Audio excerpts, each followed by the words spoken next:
Hey, ever wonder how we can take something smaller than a speck of dust, an atom, split it in half, and somehow power entire cities with it? Welcome to the weird, wild world of nuclear energy. It's powerful, it's controversial, and no, it's not all about giant mushroom clouds or three-eyed fish. Okay, let's start simple. Everything is made of atoms, tiny building blocks of matter. Inside each atom, there's a nucleus, and inside that, protons and neutrons. Now, certain atoms, like uranium-235, are just unstable enough that if you hit them just right, they break apart. This process is called nuclear fission.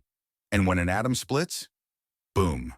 Not an explosion, usually, but a burst of energy, a lot of it.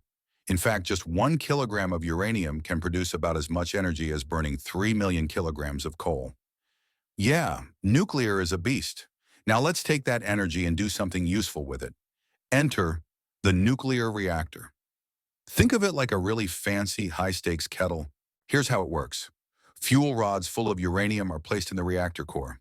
Neutrons fly around and hit uranium atoms, causing fission. Fission releases heat. That heat boils water. The boiling water turns into steam. The steam spins a turbine. The turbine drives a generator. The generator makes electricity. Boom! Lights on. TikToks streaming. Microwaves humming. To keep this under control, reactors also have control rods. These are kind of like the brakes. They absorb extra neutrons so the reaction doesn't go wild. And they sit in coolant, usually water, which keeps everything from overheating. So it's like a high-stakes game of Jenga happening underwater. So why go through all this trouble? Because nuclear energy is insanely efficient. Tiny amounts of fuel, huge amounts of energy. Low carbon, unlike coal or gas, it doesn't belch CO2 into the air. Reliable, it runs 24/7. Sun goes down, still on. No wind, still on. In fact, many scientists argue that nuclear might be essential in fighting climate change, especially as we try to phase out fossil fuels. But, and here comes the drama, there are concerns. The scary stuff? Accidents. Everyone's heard of Chernobyl or Fukushima, where systems failed, radiation escaped, and people had to evacuate. But here's the thing, nuclear accidents are very rare. Statistically, it's safer than coal, oil, or even hydroelectric dams. And modern reactors have layers upon layers of safety systems. Then there's nuclear waste. Spent fuel stays radioactive for thousands of years, but it's contained, stored, and monitored. In fact, all the nuclear waste ever produced in the US could fit inside a single football field stacked about 10 yards high.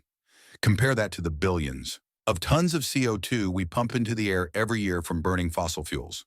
Nuclear's waste is dangerous, yes, but at least it stays in a box. Now here's where it gets exciting. New designs called SMRs, small modular reactors, are being built. These are like mini nuclear plants, cheaper and safer to build, with less fuel and less waste. Even cooler?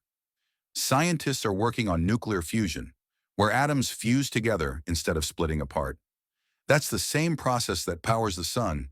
It could give us unlimited clean energy. We're not quite there yet, but we're getting close. So next time you flip a light switch, remember, somewhere out there, a bunch of uranium atoms might be getting split just to keep your phone charged. Nuclear energy isn't magic. It's just science with a little bit of heat, a lot of pressure, and some very smart engineering. Boom. You now understand nuclear power. Stay curious, stay critical, and maybe go easy on the microwave.